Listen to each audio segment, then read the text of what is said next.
NgokukaJakobe chapter 2 uverse 26 uthi lapho khona uthi ngokuba umzimba onganamphefumulo ufile kanjalo ukukholwa okunganamsebenzi kufile. Mase ku King James Version 1611 isiNgisi James chapter 2 uthi, for as the body without the spirit is dead, so faith without works is also dead. Amen. Mawuthi uyangena kuleli lizwi lenkosi, namhlanje ngifuna ukukhuluma ngokuphila kwezwi lenkosi, ukuphila ezwini. But before ngingene ekuphileni ezwini, ngifuna ukungena kuwena ukuthi ukuphila okuphakathi ekukholweni kuhamba kuze kufike kuphi.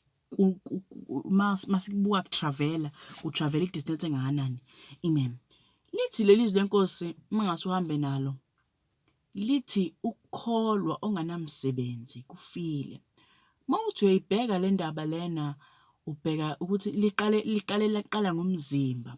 Lathi umzimba onganamphefumulo ufile. Lento lena irefera ngendlela eyodwa phela mina engiyazi ngayo. Mase uvule uJobe, uzomthola lapha uJobe ukuthi njalo mangabe ayiqeda ukulingwa ngendlela ethize wayiguqa phansi. Mayiguqa phansi ethi ngizelwe ngingedwa. Khona la siyakhona naleyo ndaba ukuthi ngiyangifuna isingene kuyona manje, kodwa sofika lapho ukuthi why libelethi ngizelwe efike ethi ngazala ngedwa esiswini sikamama. But ke mangabe uthola lapho kuleyo chapter 1 kuJobe, uthola ukuthi khona laphana i-meeting yayikhona yabantwana bakaNkulunkulu, ngamanye amazwi ikhuluma ngey'ngilosi, not only ingilosi, makukhona i-meeting sho ukuthi sekuyingilosi lezi ezikwenye ilevel amakherubhi. Mawuthi uyayibheka le meeting lena ithi kwa-imeja, sho ukuthi kwakune-meeting yamakherubhi, but kwase sekufika leli elaliyikherubhi elusathane elaluLucifer, lithi wavela. Mayivela bambuza ukuthi uphumaphi. Noma bambuza ukuthi uphumaphi, mawuthi uyayilandela indaba lithi iy'ngilosi zikaSathane noSathane baphelelwa indawo ezulwini. Mabephelelwa indawo, that's how they were banished ezulwini. Baphelelwa indawo, kusho ukuthi kahle kahle ukuqalekiswa kaSathane nasezulwini kwavela la khona engasanayo indawo. Ngamanye amazwi ezulwini was filled with the Holy Spirit. Mangabe behamba with these evil spirits, akasanayo indawo ezulwini. So bayambuza ukuthi uvelaphi. Mayifika lithi wafika phambi kobuso bukaNkulunkulu, wabuzwa kuthi uvelaphi. Mayibuza ukuthi uvelaphi, uthi ngiqeda ukuzulazula emhlabeni. Ngamanye amazwi mawuyilanda indaba yokuzulazula emhlabeni, wayengazulazuli nje emhlabeni, but wayizulazula ebantwini. Mawuthi abafica labantu ayizulazula kubona kwakuwabantu abayilinke nomhlaba. Sho ukuthi kahle kahle umuntu uyakwazi ukuthi occupy imizimba emibili. Sho ukuthi khona umzimba okwazi uku-occupy ube semhlabeni. Ngamanye amazwi ilaba abantu abangakholwa. Angalibele ngisoftinisha into ngizoyisho nje. Ufuna ukuyisho futhi namhlanje ubamba ukuthi umuntu ongakholwa, onganakho ukukholwa, umzimba wakhe unamathele emhlabeni, sabunjwa ngawo lo mhlaba, but ukukholwa kuyawukhipha umhlaba kuwena. Ngamanye amazwi mabe ukukholwa uyayikhipha ey'ntweni zasemhlabeni. USathane mayethi uzulazule emhlabeni, uzulazule ebantwini abangakholwa. Ngoba mangabe labantu abangakholwa khona into abanganayo. Labantu abangakholwa mina ngibabize ngama-soulless beings. Shuthi ngamanye amazwi njengoba behamba emhlabeni, lithi izwi lenkosi kanjalo umzimba onganamphefumulo ufile. Shuthi uSathane occupy emzimbeni, but aka-occupy emzimbeni enempilo. Ngoba lithi izwi lenkosi manidlalela futhi niyakufa nokufa. Kusho ukuthi mangabe lithi niyakufa nokufa, lisho ukuthi mangabe nikhetha umhlaba nokuba nikhethe nokuba nikhethe ukulandela imithetho yami, nizolinka to umhlaba yonke into yakhona iyaphela. Sho ukuthi usathane mangabe edila nabantu ufuna abantu benamathele emzimbeni yabo enganakho ukukholwa. Mawuthi uyayilandela le ndaba uthi uyafica laphana kuJob, uJob uhlezi ethi ngazala ngingedwa. Sho ukuthi uJob kwakufanele ahlephule ngisho iy'ngane zakhe kuyena, ayihlukanise iy'ngane zakhe. Mawuthi uyayilandela iy'ngane zakhe, uJob wayeyisola ukuthi lezi ngane nathi yilandela impilo yobumnyama. Sho ukuthi ngamanye amazwi lezi ngane lezi zilinke kwimpilo ebalinka to sin and the fact that babenza zonke lezi zono babeyisa ekufeni kwabo. Kusho ukuthi umzimba, kusho ukuthi usathane wayi-occupy ngokuthi waye-capturisha abantu ama-souls abo. Lento leyo ekuthiwa manje abantu badayisa imiphefumulo, kanti leya nto kade yaqala uJob kade wayiveza ukuthi ngisho ney'ngane zakhe zazi-enjoya leya mpilo leyana yokudayisa imiphefumulo khona bezoba nengcebo. Lithi lenkosi uma ngabe esemlinga usathane uJob, uNkulunkulu wambeka phambi kwakhe wathi akasoze asuke kumina. Shuthi kahle kahle usathane wayokhipha leya ngcebo leyana, ehlisa ingcebo, ehlise konke izinto uJob ayenazo ukuze approve ukuthi zonke leza zinto leziyana zibhilonga kwabantu abanganayo imiphefumulo. Shuthi leya ngcebo akuyona ingcebo kaNkulunkulu, noma leya ngcebo akuyona ingcebo uNkulunkulu ayithandile kumuntu, but leya ngcebo usathane udlala ngayo kwabantu. Sho ukuthi khona abantu esiphila nabo emhlabeni manje engithi thanda ukuthi mina abantu abadayisa imiphefumulo yabo basela ama-souls abo. Kusho ukuthi laba bantu laba bahamba nemizimba enganayo imiphefumulo. Sho ukuthi kahle these people are walking dead, abantu abafile. But wena nawe ukuze ube introduced to impilo yabo uzothenjiswa imali, kuthiwa nayi imali, nayi ingcebo. Mase nawe uyayijaga lento yengcebo uyithole la khona usuhamba khona ungasanawo umphefumulo, la khona uzoyibona khona ukuthi usufile. Mawuthi uyalandela labantu laba abayidayisa imiphefumulo bahlezi bekhala, but awukwazi u-understand ukuthi bakhala ngani benengcebo yonke. Kanti into abakhala ngayo ukuthi abasanakho ukuphila. Ngamanye amazwi izinto mase uyilandela ama-rituals abawenzayo izinto ezibuhlungu. Mangase usuyangena kule nto le, uJobe wayehlezi ethi uzale yedwa ngoba wayazi yena ukuthi uyayihlukanisa naleya mpilo. Now mangabe uthi mina ngithanda ukusebenzisa abantu ababili-ke, right? So lo oqala umuntu uhambile waye esikoleni, nalo munye wahamba waye esikoleni, lo munye waya kule college aya kuyona for isikhashana mase waphuma wahamba wayosebenza ka civil engineering, kodwa akakwazanga ukuphumelela, wagcine eseyixovela bandla usimende akha izindlu, right? Mawuthi uyabheka nalo munye umuntu oseceleni uhambile waye university, wawuhlala nje u4 years efundela ukwenza lo msebenzi awenzayo kwi-computing. Mawumfica laphana uyasebenza, but labantu bobabili basey'ndaweni ey'mbili. Lo funde kancane yena mayisebenza la isebenza khona kuhlukile kunalo funde kakhulu. Now ngifuna sekwimisebenzi ukukholwa onganamsebenzi kufile. So ngifuna sithathe ukukholwa sikwenza umzimba, ngoba lithi umzimba onganamphefumulo ufile, kanjalo nokukholwa. Shuthi ngifuna sithathe ukukholwa sikwenza umzimba. Now mawuthi uyafika kulo munye, lo munye mayisebenza yena uxova usimende elangeni, uyashisela uyajuluka. Mawuthi uyafica lo munye wenza i-paperwork use-office ushawa umoya kune-aircon.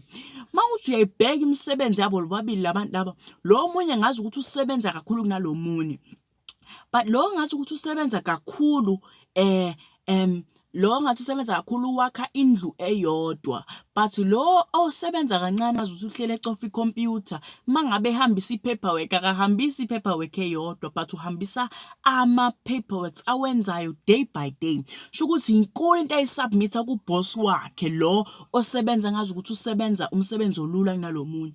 Lo munye yena mayabe eseqeda ukusubmitha, usubmitha isakhiwo sendlu siphelele. Ngamanye amazwi ngenkathi esubmitha lo munye i-paperwork, ngifuna ungizwe kahle uma ngoba usungibambile ukuthi ngiyaphula lento engishoyo. lo munye osubmit i-paperwork, isibalo se-paperwork asilethayo mangabe esiletha usiletha kwi-boss yakhe, usubmita day by day, but lo munye usubmita at the end of umsebenzi wakhe.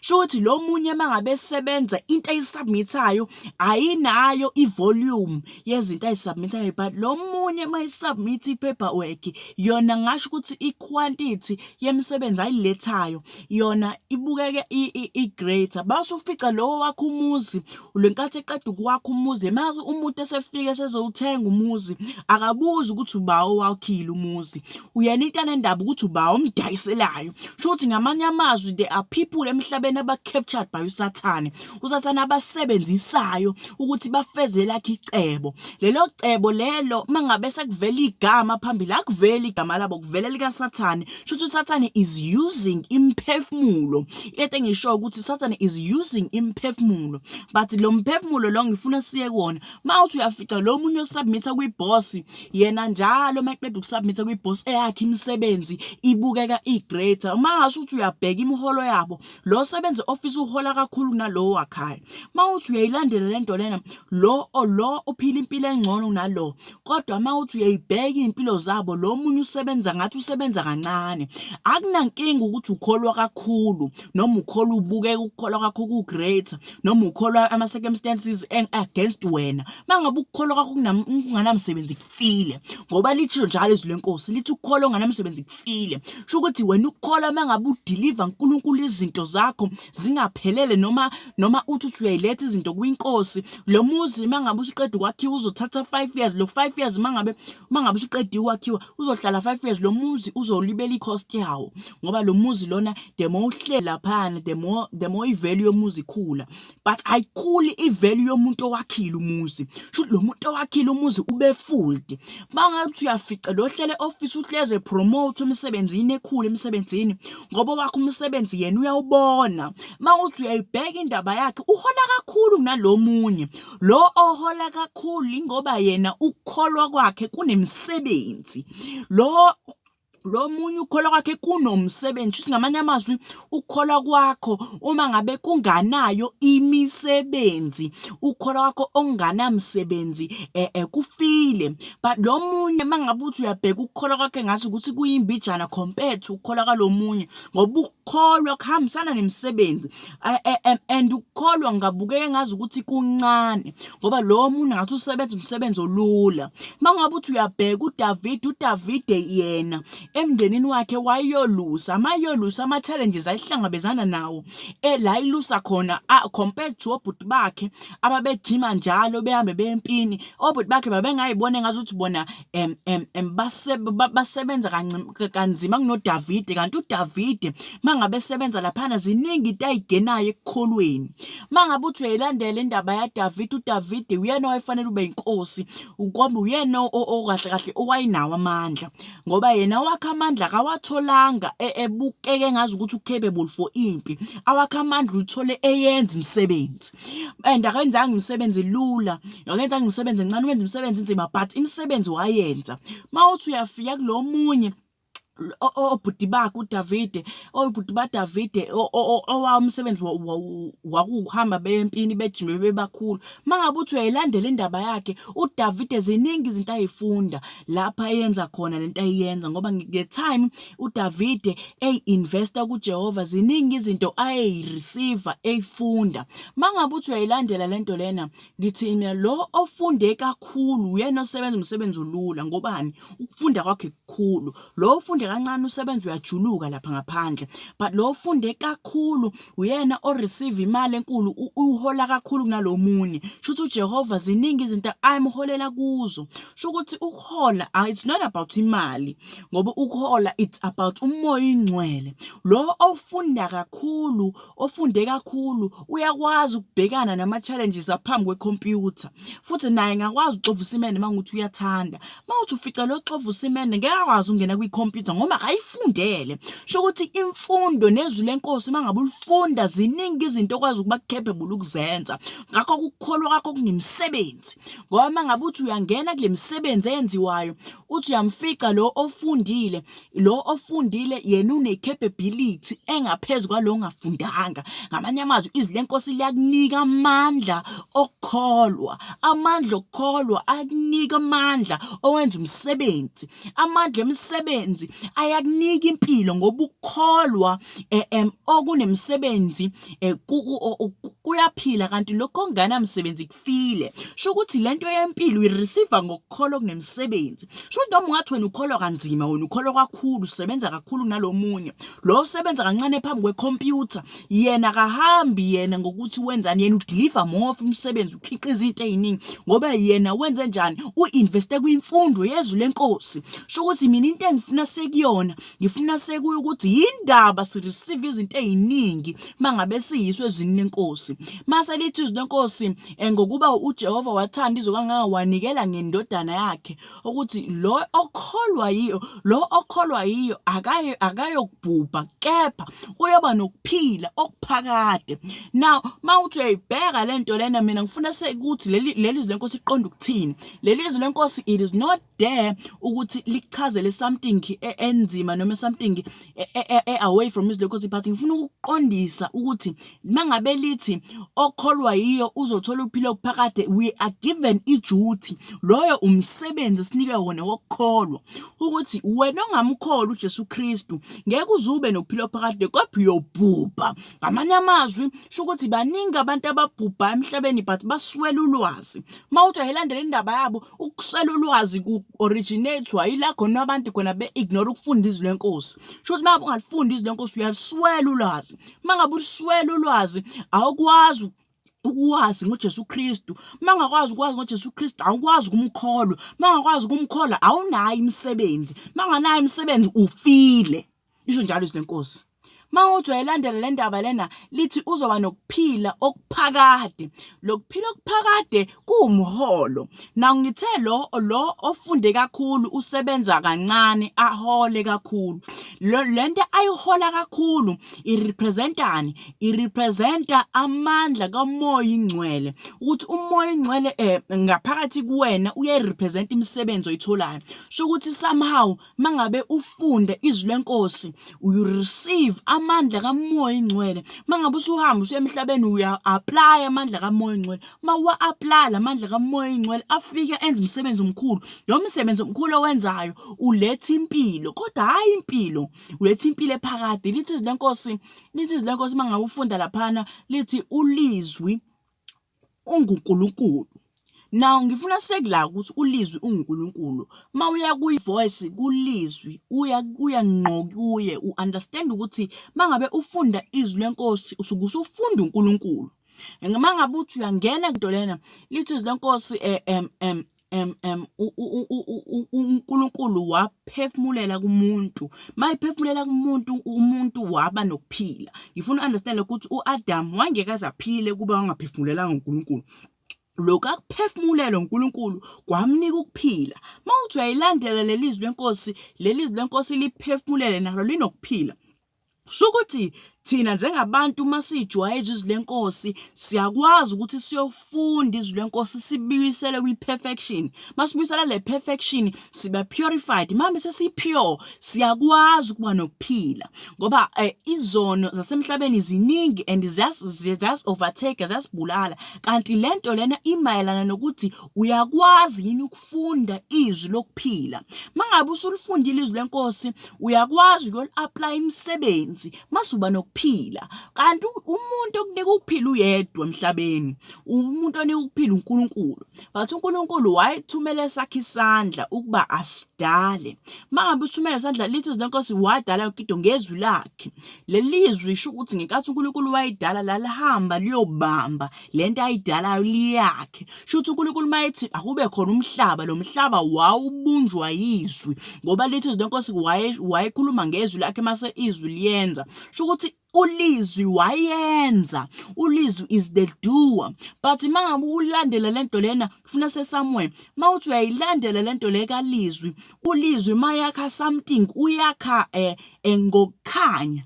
Mangabe uthi uyafica laphana ilizwi lenkosi lithi kwakukhona ubumnyama xubene nokukhanya, but uNkulunkulu wahlukanisa, mayihlukanisa wakuthanda ukukhanya. Ngobani ekuthanda ukukhanya? Ngoba ngenkathi ukuhlukanisa ngelizwi, and izwi liwukukhanya. Mawuthi uyahamba kuJohn chapter 1, mawuthi lelizwi kuliwukukhanya, uNkulunkulu uvela ngokukhanya. Lizwi lenkosi uNkulunkulu wavela ngolizwi. Mangabe ufunda lapha kuverse 2, uverse 2 uthi kanjalo noNkulunkulu. Shuthi kahle kahle noNkulunkulu waveza izwi, nezwi laveza uNkulunkulu. Shukuthi khona lento eyenzakalayo la phakathi kwelizwi noNkulunkulu enza ukuthi uNkulunkulu abe namandla mangaka. It's because abanye uNkulunkulu mangabe befika bavezwa yilo nkulunkulu esimkhonza, ngoba lo nkulunkulu esimkhonza uhamba nolizwi, ungulizwi. Shukuthi ulizwi uyaveza, but khona into ekufanele ukwazi ukuyidistinguisha ukuthi ngekathi lithi okholwa uye uzoba nokuphila okuphakade. Ukukholwa kuhamba, kushuthi ukukholwa njengoba ngithe ukukholwa kufana nomzimba. Shukuthi lokukholwa makufika kuJesu Kristu kuyindlala kuyena, uJesu Kristu uyakuhlola ukuthi lokukholwa kunayo imisebenzi. Ngoba makuthi kuyahamba ukukholwa kwakho kuya kuJesu Kristu kuyindlala kuyena but akunamsebenzi, shukuthi lokho kukholwa lokho akunayo, lokho kukholwa akuphili kufile. Shukuthi wena uyothi uyafika ezulwini uyomnika uNkulunkulu uthi mina ngakholwa, uNkulunkulu uyobe engabhekile ukuthi wena wakholwa, uyobheka umsebenzi wokukholwa kwakho. Ngoba uyothi uyakudeliver ukukholwa ukuthi ngakholwa kakhulu, ngakholwa kanzima, kanti awunayo imisebenzi yokukholwa. Khona abantu emamandleni esibhekene nabo njengamanje abafikayo bakholwe, and kujwayele ukuba abazalwane obathembile. Uthi uyafika ukuthi lawo mzalwane ave kholwa, kodwa lawo mzalwane ave nenhliziyo embi. Shukuthi lawo mzalwane akakaza invest inhliziyo kwabanye abazalwane. Shukuthi baba baningi abantu abakholwayo, bakholwe kakhulu. Uzusho ukuthi lawo muntu uyakholwa kodwa yikho imisebenzi akwazi ukuyenza ngokukholwa kwakhe. Ngamanye amazwi ukukholwa kwakhe kufile. Uma ngabe uthi uyakuletha ukukholwa phambi kwaNkulunkulu esihlalweni sobukhosi, uNkulunkulu uyohlola imisebenzi yokukholwa kwakho. Uma ingekho leyo msebenzi kufana nokuthi kufile ukukholwa kwakho. Uma ngabe kufile akwazi ukuthi kukusebenzele. Shukuthi uma ngabe sikholwa ngemisebenzi, lo misebenzi yethu yokukholwa kuyobe yiyona esisebenzelayo phambi kwaNkulunkulu. Shukuthi mina into engifuna siye kuyona, ngifuna sekuyeni la khona ukuthi ulizwi unguNkulunkulu noNkulunkulu ungulizwi. Shukuthi uNkulunkulu uyedwa. Ngamanye amazwi lithi lenkosi lithi munye. Lo munye urepresentani? Lo munye ngifuna siye kuwona, sibuyele lapha kuJobe esiqale khona. uJobe wayithi ngazalwa ngingedwa. Ngamanye amazwi lento masibuyisela lento lena ithi umuntu udale ngumfanekiso kaNkulunkulu. Shukuthi we are built with the image kaNkulunkulu. I-image kaNkulunkulu imele ubunye, lobunye lobo buNkulunkulu baba, uNkulunkulu umoya, uNkulunkulu indodana. Shukuthi munye lo nkulunkulu loyo. Lithi ulizwi unguNkulunkulu, uNkulunkulu ungulizwi. Shukuthi ngamanye amazwi umoya ingcwele unguNkulunkulu. Shukuthi kahle kahle uNkulunkulu munye, ngoba mangabe efika kuwena ufika ngendlela afika ngayo, leyo ndlela leyo isuke uNkulunkulu ephelele. Shukuthi umoya ingcwele uNkulunkulu ephelele. Mawuthi uyayilandela indaba uJobe uthi umunye. Yilento engifuna siye kuyona ukuthi ngenkathi uJobe ethi ngazalwa ngimunye esiswini sikamama, uJobe uthi ngazalwa ngiphelele esiswini sikamama. Ngoba lithi mangabe litshela ngolizwi uthi ulizwi uNkulunkulu, lisiphinda litshela ukuthi uNkulunkulu munye. Mangabe uNkulunkulu emunye lisitshela ukuthi uNkulunkulu unokuphelela esithombeni. Mangabe lithi asimdale ebe umfanekiso wethu, lithi asimdale ephelele kwisithombe sethu. Shukuthi into engizama ukisho ukuthi uNkulunkulu into ayizama ukuyenza ngenkathi ayidala umuntu, wayifuna umuntu aphelele ngaso sonke isikhathi. So uSathane uyayazi weakness yomuntu ukuthi umuntu ukuze ngimqede nomuntu ukuze ngimi-attack ngokuphelele fanele ngiqede lento yesithombe, fanele ngiqede lento yokuphelela. Shukuthi uSathane mangabe ujaha lo yamphefumulo, mangabe efika kumphefumulo usuka uyagudluza, mase ugudluzile umuntu akasaphelele, umuntu akasekho munye. Shukuthi ngamanye amazwi uSathane uhlikiza isithombe sikaNkulunkulu emntwini. Shukuthi mangabe uJobe ethi ngazalwa ngingedwa uzama ukutshela ukuthi ngazalwa ngiphelele, sho ukuthi ngazalwa ngumfanekiso kaNkulunkulu, sho ukuthi ngazalwa ngiyisithombe siphelele sikaNkulunkulu, sho ukuthi mhlazana usathane engilinga noma ikanjani angisoze ngudayiswa wami umphefumulo ngoba mina ngiphelele, noma ngabe abantwana bami bengasaphelele noma abantwana bami sebenyangazisiwe, kodwa mina ngiphelele kuNkulunkulu. Sho ukuthi uJobe was trying to tell us ukuthi yonke lento ayibhekana nayo wayiguqa phansi athi wami umphefumulo ngisoze ngiwulahle kuSathane. Sho uSathane wayifuna umphefumulo ngoba uyilandela indaba ukuthi uJehova ungawuthinti umphefumulo wakhe. Sho ukuthi uJehova wayitshela ukuthi ungaqedi ukuphelela kwakhe, ungayisusi image ngoba yena uphelele mangabe nomphefumulo. Mawuthi uyayilandela lento uthi ngimunye, yabo loya munye loya one uqonda ukuthi uJehova owamzalwa mangabe uyilandela lento le uthi ithi indodana ezelwe yodwa. Shuthi loya one la ngifuna ulandela ukuthi njengoba izele yodwa ayizelwe yodwa kuphela but izelwe ngokuphelela kwayo. Shuthi uJehova ezulwini mangabe sifika ezulwini khona isihlalo sobukhosi esikhona, isihlalo sobukhosi ohlala phezu kwaso uNkulunkulu Baba, uNkulunkulu ophelele. Mangabe uNkulunkulu enza something emhlabeni kulesahlalo kuhlezi khona uNkulunkulu. Shuthi uNkulunkulu akadingi ukuthi asuke kulesahlalo ukuze aze emhlabeni ngoba uNkulunkulu akayena umuntu, but uNkulunkulu ukuphelela kwakhe unesandla sakhe. Kwisandla sakhe ngisibiza ngomoya oyingcwele because yonke into uyenza ngomoya oyingcwele. Mangabe esehlisa isandla sakhe lithi umoya oyingcwele uhlezi wehla, awu understand into ukuthi umoya oyingcwele uhlezi wehla, lisho njalo izinkosi ukuthi umoya oyingcwele uyehla. Yabo nje bewehla umoya oyingcwele shuthi lesasandla siyehla. Ngifuna understand lithi izinkosi uMaria wayingungomoya oyingcwele. Ngifuna understand into ukuthi uMaria inkathi ngomoya oyingcwele, emva kwalokho lithi izinkosi uJesu Kristu was filled with umoya oyingcwele esesiswini sikama wakhe. Sho ukuthi lento iyasitshela ukuthi isandla sikaNkulunkulu siwumoya oyingcwele because umoya oyingcwele uNkulunkulu inkathi ehlisa uJesu Kristu wamehlisa emgunge ngomoya oyingcwele lo wazitshengisa iprotection, wamfaka iswini sikama wakhe ngani ngomoya oyingcwele because wayezama ukusitshela uNkulunkulu ukuthi yonke into ngiyenza ngolizwi. Sho ukuthi noma abantu sebefanele basindiswe ngizobasindisa ngolizwi ngoba ulizwi yena owenzayo. Lithi nje inkosi sabunjwa mayibunjwa uJesu Kristu uNkulunkulu wayethi asimenze ebe umfanekiso wethu, wayisho ngolizwi. Shuthi ulizwi kwakuyena waye-responsible for i-creation noma i-form yethu ukuthi sifane naye. Lithi uJesu Kristu wayesewumuntu. uJesu Kristu mangabe ewumuntu awayikwazi ukuhamba, awayikwazi ukwenza izinto umuntu ayekwazi ukuzenza. Ngifuna understand ukuthi siyafana noNkulunkulu mangabe siphelele, but uSathane i-purpose yakhe kule minyaka like from 2020 to 2030 ngifuna understand ukuthi i-prophecy imile uSathane will try unyakazisa imphefumulo, but mangabe ufaithful uNkulunkulu, ukukholwa kwakho kumile, ukukholwa kwakho kunemsebenzi, uyakwazi uku-escape yonke izinto uSathane azobezama ukuzenza. There are going to be people abazobe emaphambi kwakho bethi ba-successful but their success yabo iba cost imphefumulo yabo. Should le mphefumulo izama ukusitshela ukuthi uSathane is trying ukunika abantu ingcebo ngokuthi abahlukanise nemphefumulo. Mayihlukanisa nemphefumulo siyekufeni la esiyakhona ngoba umzimba onganamphefumulo ufile, kanjalo nokukholwa onganamsebenzi kufile. Sho ukuthi mangabe uyiletha phambi kaNkulunkulu, uletha phambi kaNkulunkulu umunye, awuhambi noma wakho, awuhambi nezingane zakho, awuhambi nabangani bakho but wedwa. Loya munye loya ubalekile kumntana kaNkulunkulu ngoba loya munye ukuphelela.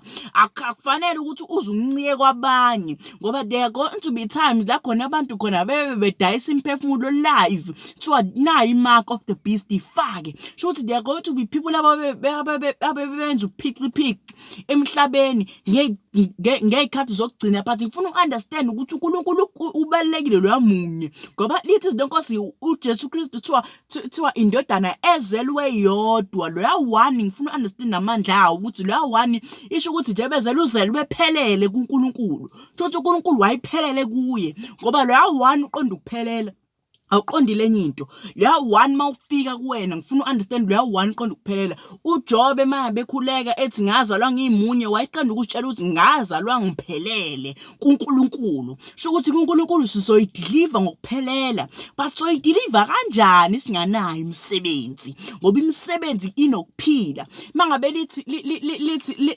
lithi izinkosi laphana kuJakobe kuJames kuJakobe lithi ku chapter 2 verse 26 6 lithi umzimba onganamphefumulo ufile, kanjalo nokukholwa onganamsebenzi kufile. Shukuthi ukukholwa somehow, ukukholwa kunempilo, ngoba mangabe ukukholwa kunemsebenzi shuthi akufile, shuthi kuyaphila. Shuthi hlahla uNkulunkulu zama ukusitshela ukuthi khona ukukholwa okuphilayo. Namhlanje into engishoyo kuwena ukuthi khona ukukholwa okuphilayo. But mangabe silandela le ndaba yokukholwa okuphilayo, silandela le ndaba yokukholwa okuphilayo, ithi laphana okholwa yiyo unokuphila okuphakade. Shukuthi lokukholwa okuphilayo not only kunempilo nje, but kunempilo engapheli, ngoba sehlulekile emzimbeni. uAdam noEva banikwa ithuba lokuthi badle lela fruit leli, bathi bangalidli lela fruit lela, but balidla. Babelidla nithi niyokufa nokufa. Shukuthi mangabe nilidla niyohlukana nokuphelela kuJehova. Shukuthi bona inkathi babelidla babe represent ukuthi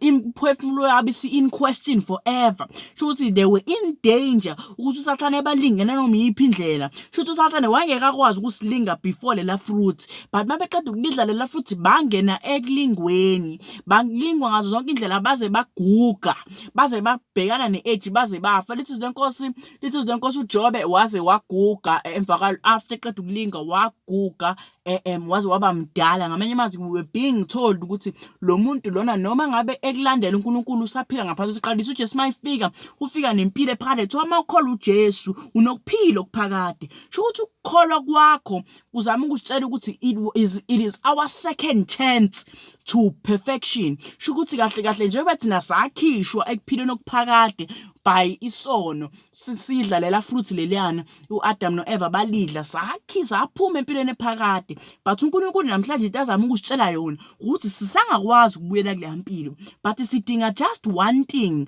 sidinga ukukholwa. Lokho akukholwa lokhuya kuyayibuyisa impilo ephakade, ngoba lokho akukholwa lokhuya ku-perfect. Ngoba mangabe ukukholwa ngale yamsebenzi, shuthi sesiphila ngalokho kuphela, sesiselele nokukholwa. Masikholwa siyaphila ingona phakade. Bengizosho njalo nje namhlanje ngithi busisekani. Amen.